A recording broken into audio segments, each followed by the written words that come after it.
Political status ठेवाल तर सरकारी नोकरी गमावून बसाल.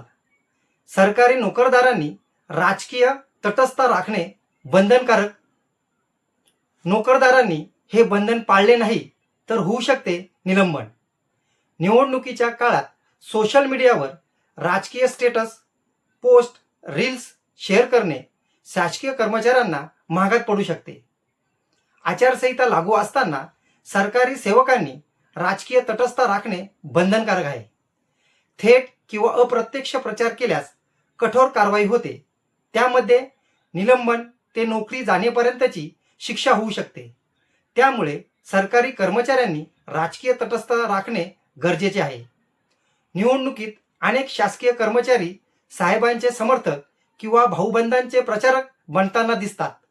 मात्र सरकारी सेवक म्हणून राजकीय बाजू घेणे पूर्णतः गैर कायदेशीर आहे. निवडणूक काळात सरकारी बाबू उल्लंघन सिद्ध झाल्यास कारणे दाखवा नोटीस, चौकशी, निलंबन, गंभीर प्रकरणात नोकरीवरून बडतर्फी यासारखी कारवाई होऊ शकते.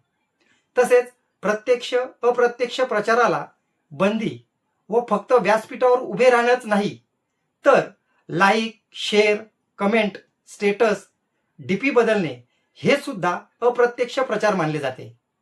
म्हणूनच सरकारी कर्मचाऱ्यांनी राजकीय तटस्थता राखणे गरजेचे आहे. कुणाला जर अशा कोणत्याही सरकारी कर्मचाऱ्याची तक्रार जिल्हा करायची असेल तर जिल्हा निवडणूक अधिकारी, तहसीलदार, प्रांताधिकारी तसेच निवडणूक आयोगाचे सी-विजिल ॲप व अधिकृत हेल्पलाईन नंबरवर तक्रार नागरिक करू शकतात. धन्यवाद.